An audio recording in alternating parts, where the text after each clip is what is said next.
Hello friends, good morning. कैसे हो? I hope कि आप लोग अच्छे ही होंगे। सो फ्रेंड्स, इस वीडियो में हम लोग सॉल्व करेंगे जीके के प्रैक्टिस सेट। पूरे 40 प्रश्नों को हम लोग इस प्रैक्टिस सेट में सॉल्व करेंगे।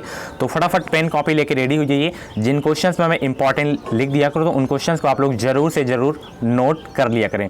अगर आपको और भी प्रैक्टिस सेट की वीडियोज देखनी है तो आप लोग प्ले लिस्ट में जाके देख सकते हैं। वहाँ पर आपको BED एंट्रेंस एग्जाम का प्रीवियस ईयर पेपर्स भी मिल जाएगा 2016 से लेकर 2020 तक के। अगर आप लोगों के पेपर्स की PDF चाहिए तो आप लोग हमारे टेलीग्राम ग्रुप से ज्वाइन हो सकते हैं। वहां पे आपको हर एक पेपर्स की PDF एक साथ मिल जाएगी। इस वीडियो के डिस्क्रिप्शन बॉक्स में मेरे टेलीग्राम की लिंक है, आप लोग लिंक के माध्यम से ज्वाइन हो सकते हैं। तो चलिए स्टार्ट करते हैं। ये कल का क्वेश्चंस है, मैंने आपको टेस्ट में ये क्वेश्चंस दिया था कमेंट बॉक्स में बताने के लिए, तो आप लोग अपना कंफर्म कर लीजिए। निजीकरण में समाहित क्या क्या है? तो देखिए, निजीकरण में जो समाहित हैं चीज़ें वो आपकी सार्वजनिक उद्यमों को निजी क्षेत्र को बेचना, ये भी है आपका सार्वजनिक उद्यम एक्टिविटी को विनिवेश, ठीक है, सार्वजनिक क्षेत्र के उद्यमों में प्रबंधन में निजी क्षेत्र की सहभागिता, यानी कि ये तीनों जो है निजीकरण में समाहित हैं। ऑप्शन जो है डी वाला उपयुक्त तो सभी वाला सही हो जाएगा। आप लोग बताइए, फोर्थ वाला ही मतलब जवाब अपना दिए थे या नहीं दिए थे? अगर फोर्थ वाला दिए थे तो आपका जो आंसर है वो सही है। तो ये आज का पहला क्वेश्चन है। भारत सरकार पूर्ण गरीबी रेखा को निम्नलिखित में से किस आधार पर निर्दिष्ट करती है? मोस्ट इंपॉर्टेंट क्वेश्चन है, तो फटाफट बताएं। भारत सरकार पूर्ण गरीबी रेखा को निम्नलिखित में से किस आधार पर निर्दिष्ट करती है? तो घरेलू उपभोग के आधार पर जो है निर्दिष्ट करती है। ऑप्शन जो है बी करेक्ट होगा इस क्वेश्चन का राइट आंसर। अगला प्रश्न, निम्नलिखित में से कौन सा एक मंगल पर्यटक नहीं है? फटाफट बताएं, एक मंगल पर्यटक कौन सा नहीं है? तो इसमें जो आपका सोजनर है और अपॉर्चुनिटी है, क्यूरियोसिटी है, ये सब क्या है? कि मंगल पर्यटक है। बाकी आपका जो बच रहा है अपोलो, अपोलो क्या है? मतलब मंगल पर्यटक नहीं है। ऑप्शन जो है डी करेक्ट होगा इस क्वेश्चन का राइट आंसर। ये रहा अगला प्रश्न, आप लोग यहाँ पे देख सकते हैं। निम्नलिखित में से कौन सा टीवी प्रदर्श प्रौद्योगिकियों का सही कालक्रम है? फटाफट बताएं, इसका सही कालानुक्रम क्या है? तो सबसे पहले CRT आएगा, उसके बाद प्लाज्मा, उसके बाद LED। ऑप्शन जो है ए वाला सही होगा इस क्वेश्चन का राइट आंसर। आप लोग लास्ट में बताइएगा 40 में से आपके कितने क्वेश्चंस करेक्ट हुए हैं, नाम इसको जरूर बताइएगा। और ऐसी ही डेली वीडियोज पाने के लिए चैनल से जुड़ जाइए। चैनल को सब्सक्राइब करके बगल में बेल आइकन को ऑल पे प्रेस कर लीजिएगा, क्योंकि इस चैनल से आपको जो भी यूपी BED की अपडेट रहेगी वो अपडेट सबसे पहले इस चैनल के माध्यम से ही देखने को मिलेगी। अगला प्रश्न, भारत का राष्ट्रीय पक्षी कौन सा है? तो भारत का राष्ट्रीय पक्षी आपका जो है वो है मोर। ऑप्शन जो है डी वाला करेक्ट होगा इस क्वेश्चन का राइट आंसर। अगला प्रश्न, मुगल शासक जहारुद्दीन मोहम्मद किस नाम से विख्यात हैं? इंपॉर्टेंट क्वेश्चन है आपके एग्जाम के लिए, हिस्ट्री से क्वेश्चन ये। मुगल शासक जहारुद्दीन मोहम्मद किस नाम से विख्यात हैं? तो ये देखिए बाबर के नाम से जो है विख्यात हैं जहारुद्दीन मोहम्मद। ऑप्शन जो है सी करेक्ट होगा इस क्वेश्चन का राइट आंसर। अगला प्रश्न यहाँ पे देख सकते हैं, संयुक्ता पडिग्राही किस भारतीय नृत्य की जो है अग्रणी का प्रतीक है? फटाफट बताएं, संयुक्ता पडिग्राही किस भारतीय शास्त्रीय नृत्य की अग्रणी का प्रतीक है?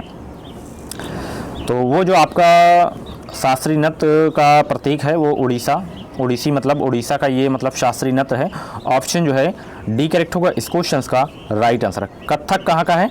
तो कथक आपका उत्तर प्रदेश बोल सकते हैं या उत्तर भारत बोल सकते हैं, इस तरह भी ऑप्शन में दिया रहता है। और भरतनाट्यम कल ही बताया था, कथकली के बारे में 2 ही बताया था मैंने कल भी। तो आप लोग बताइए भरतनाट्यम किस राज्य का मतलब नृत्य है और कथकली किस राज्य का नृत्य है? कमेंट बॉक्स में बताइए फटाफट। ये रहा अगला प्रश्न, निम्नलिखित विकल्पों में से सही विकल्प चुने। अशोक के कलिंग पर आक्रमण के परिणाम स्वरूप। इसमें थोड़ा जो है PDF स्कैन करने में थोड़ा क्वालिटी थोड़ा कम आ गई है, तो यही क्वेश्चंस में है, आप लोग अच्छे से देख लीजिए जो मैं किए दे रहा हूँ। तो इसका जो ऑप्शन बी वाला, राज्य की नीति के रूप में शांति और अहिंसा का विकास हुआ। ऑप्शन बी करेक्ट होगा इस क्वेश्चन का राइट आंसर।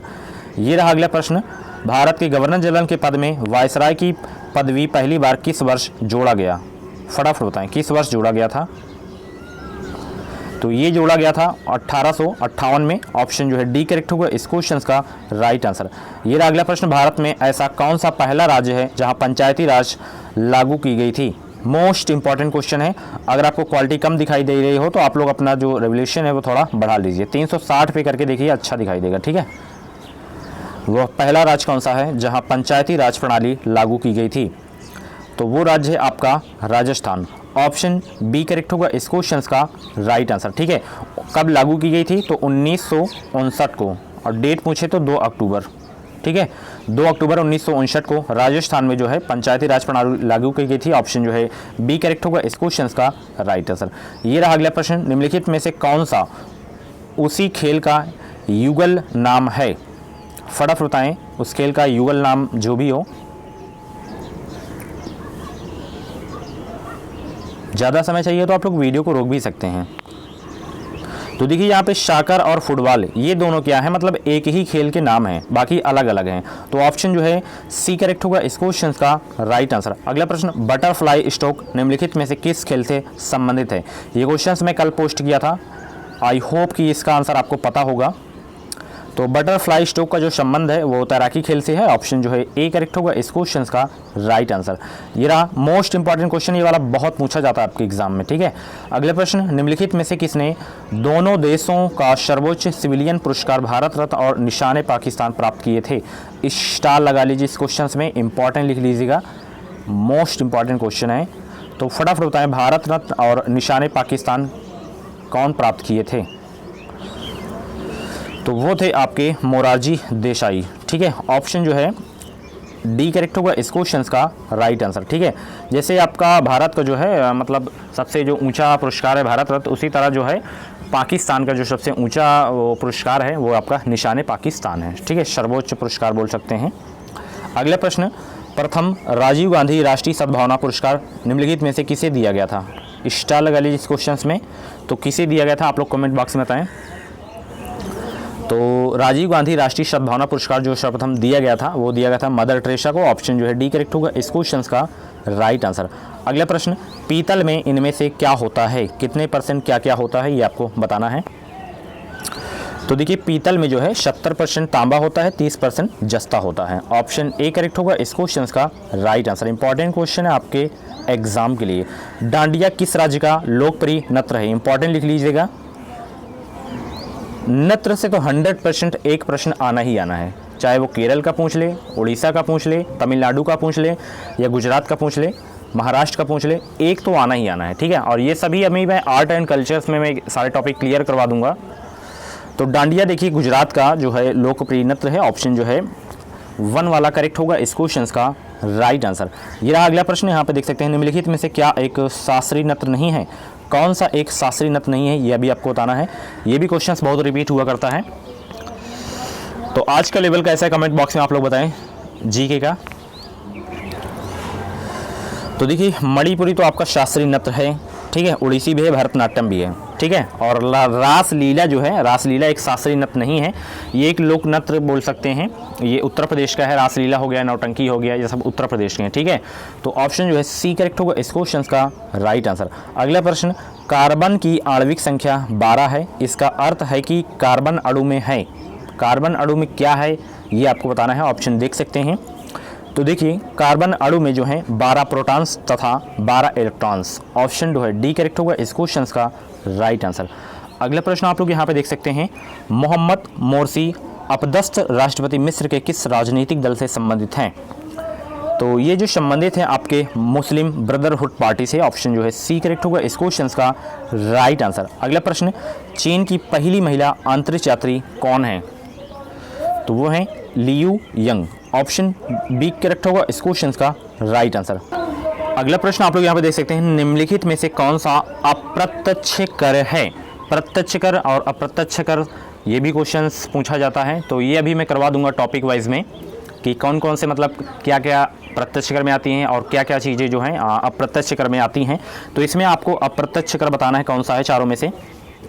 तो देखिए उत्पाद शुल्क जो है आपका ये अप्रत्यक्ष कर के अंतर्गत आता है। ऑप्शन जो है ए करेक्ट होगा इस क्वेश्चन का राइट आंसर। अगला प्रश्न, जीडीपी मापने की उत्पाद पद्धति में जो है निम्नलिखित में से क्या शामिल है? मोस्ट इंपॉर्टेंट क्वेश्चन है आपके एग्जाम के लिए। तो जीडीपी मापने के लिए उत्पाद में जो पद्धति में निम्नलिखित में से क्या शामिल है? सामान और सेवाओं के बाजार मूल्य। ऑप्शन ए करेक्ट होगा इस क्वेश्चन का राइट आंसर। जीडीपी का फुल फॉर्म अक्सर एग्जाम में पूछा जाता रहता है, तो ग्रॉस डोमेस्टिक प्रोडक्ट, ये भी आपको याद रखना है, ठीक है। अगला प्रश्न यहाँ पे देख सकते हैं, ज्वार भाटा निम्नलिखित में से किसके गुरुत्वाकर्षण के कारण होता है? मोस्ट इंपॉर्टेंट क्वेश्चन है आपके एग्जाम के लिए। ज्वार भाटा निम्नलिखित में से किसके गुरुत्वाकर्षण के कारण होता है? तो ये होता है पृथ्वी पर सूर्य और चंद्रमा के कारण। ठीक है, ऑप्शन बी करेक्ट होगा इस क्वेश्चन का राइट आंसर। अगला प्रश्न, परमाणु के किस मौलिक कण में ऋणात्मक आवेश होता है? फटाफट बताएं, किस मौलिक कण में ऋणात्मक आवेश होता है? तो ये देखिए इलेक्ट्रॉन में जो है ऋणात्मक आवेश होता है, ऑप्शन जो है डी करेक्ट होगा इस क्वेश्चन का राइट आंसर। अगला प्रश्न, इलेक्ट्रॉनिक चार्ज स्टोर करने के लिए हमारे TV set, computer, radio set में कौन से उपकरण का इस्तेमाल किया जाता है? तो उस उपकरण का जो नाम है वो है कैपेसिटर बोल सकते हैं, ऑप्शन जो है फर्स्ट वाला करेक्ट होगा इस क्वेश्चन का राइट आंसर। अगला प्रश्न, भारत द्वारा कवर की गई पृथ्वी की सतह से प्रतिशत कितना है?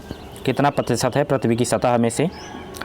तो इसका जो प्रतिशत है वो 2.4% है, ऑप्शन जो है डी करेक्ट होगा इस क्वेश्चन का राइट आंसर। अगले प्रश्न आप लोग यहाँ पे देख सकते हैं, डंकन मार्ग निम्नलिखित में से किसके बीच में स्थित है? फटाफट बताएं, डंकन मार्ग निम्नलिखित में से किसके बीच में स्थित है? तो ये स्थित है दक्षिण और छोटा अंडमान के बीच में, ऑप्शन ए करेक्ट होगा इस क्वेश्चन का राइट आंसर। ये रहा अगला प्रश्न, निम्नलिखित में से किसे भारतीय संविधान के निर्माता रूप में जाना जाता है? स्टार लगा लीजिए इस क्वेश्चन में, इंपॉर्टेंट लिख लीजिएगा। तो भारतीय संविधान के निर्माता के रूप में कौन जाने जाते हैं ये आपको बताना है। डॉक्टर बी आर अम्बेडकर भारतीय संविधान के निर्माता के रूप में जाने जाते हैं, ऑप्शन सी करेक्ट होगा इस क्वेश्चन का राइट आंसर। अगला प्रश्न, निम्नलिखित शहरों में से किस में देश का सबसे पहला महिला डाकघर स्थापित किया गया?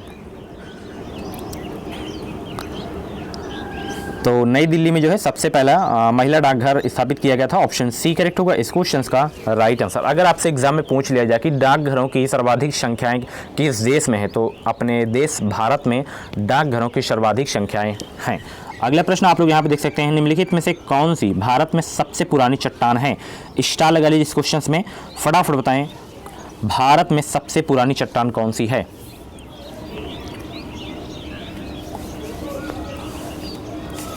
ज़्यादा समय चाहिए तो आप लोग वीडियो को रोक भी सकते हैं और इस क्वेश्चन में इंपॉर्टेंट लिख लीजिएगा।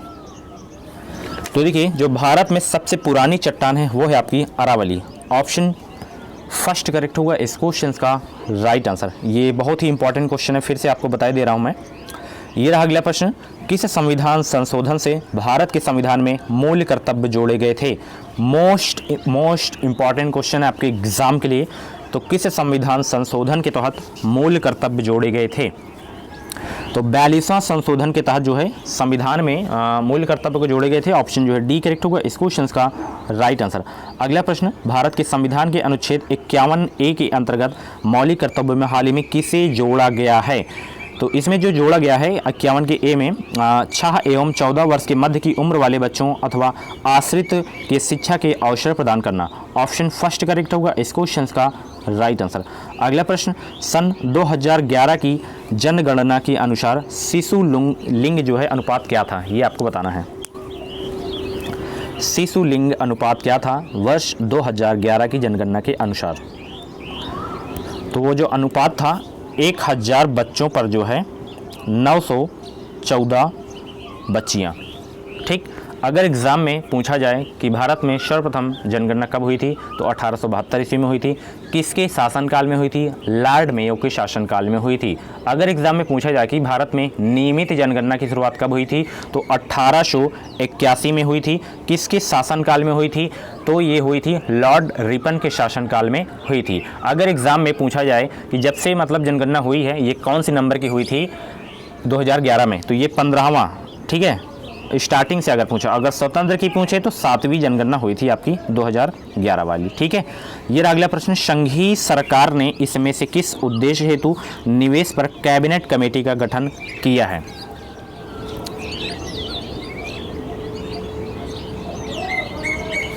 तो मेगा परियोजनाओं के लिए फास्ट ट्रैक निवेश अनुमति के लिए जो है कैबिनेट कमेटी का गठन किया गया था, ऑप्शन ए करेक्ट होगा इस क्वेश्चन का राइट आंसर।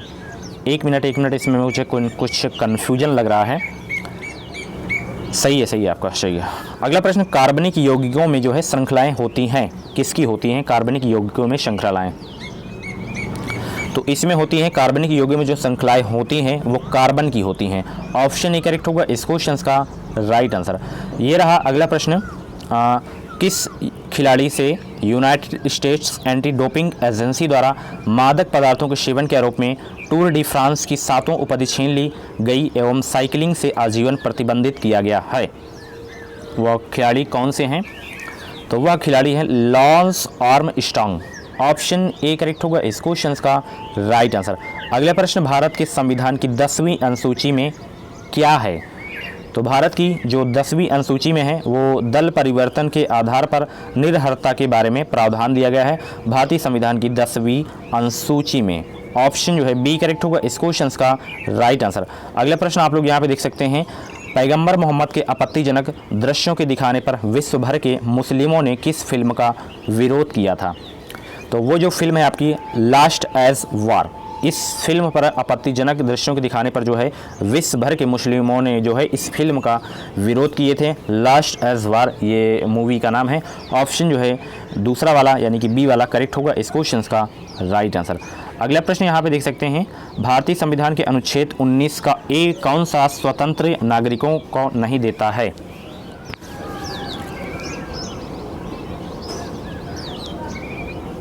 क्या नहीं देते हैं? तो संपत्ति को हासिल करने, रखने और बेचने का स्वतंत्र नहीं देते हैं अनुच्छेद 19 का फर्स्ट के अंतर्गत। ऑप्शन जो है आपका सी करेक्ट होगा इस क्वेश्चन का राइट आंसर। अगला प्रश्न, राज्यसभा का सभापति कौन होता है? सिंपल सा क्वेश्चन है बट खतरनाक प्रश्न है ये वाला, एग्जाम में पूछा जाता रहता है। तो राज्यसभा के जो आपके सभापति होते हैं वो होते हैं भारत के उपराष्ट्रपति। ऑप्शन जो है बी करेक्ट होगा इस क्वेश्चन का राइट आंसर। ठीक है, अगला प्रश्न, अग्नि द्वितीय एक सौर निर्मित मध्यम दूरी की बैलिस्टिक मिसाइल है। ये कौन सी मिसाइल है ये आपको बताना है। और ये इस वीडियो का लास्ट क्वेश्चन है और ये अभी मैं ये भी प्रश्न पूछूंगा। अग्नि सेकंड या अग्नि द्वितीय बोल सकते हैं। तो ये एक जो है भूमि से भूमि मार करने वाली मिसाइल है। ऑप्शन फर्स्ट करेक्ट होगा इस क्वेश्चन का right answer. Science and technology से भी क्वेश्चंस पूछे जाते हैं, एक दो क्वेश्चन, एक मिनिमम है, एक क्वेश्चन पूछा जाएगा। ठीक है, रेलवे के एग्ज़ाम में जो है साइंस एंड टेक्नोलॉजी को जो क्वेश्चन है वो पूछे जाते हैं, हालांकि इसमें ज़्यादा आपके नहीं पूछेंगे। तो ये थे आपके 40 क्वेश्चंस और इसका जवाब आप लोग कमेंट बॉक्स में देना है कि नागालैंड की राजधानी क्या है। ठीक है, और 40 क्वेश्चंस में आपके जितने भी स्कोर गए हों तो आप लोग का नाम स्कोर जरूर बताइए कमेंट बॉक्स में। इस चैनल से जुड़ जाइए, इस चैनल के माध्यम से आपको निश्चित ही मदद मिलेगी। तो मिलते हैं अगली वीडियो पे, तब तक थैंक्स फॉर वाचिंग। इस वीडियो को लाइक और शेयर करना ना भूलें। बीएड से रिलेटेड अगर आपको कुछ डाउट है तो आप लोग कमेंट बॉक्स में क्वेरी कर सकते हैं। वहाँ पे अगर आपको रिप्लाई नहीं मिला है तो आप हमारे इंस्टाग्राम पे मैसेज करके कोई भी डाउट क्लियर कर सकते हैं। मेरे इंस्टाग्राम आईडी है जो है एप्टी साहिल, आप लोग सर्च करिएगा। ठीक है, जो प्रोफाइल मेरी यूट्यूब पे लगी है वो प्रोफाइल उसमें भी लगी, आप लोग फॉलो करके कोई भी क्वेश्चंस कर सकते हैं। Thank you.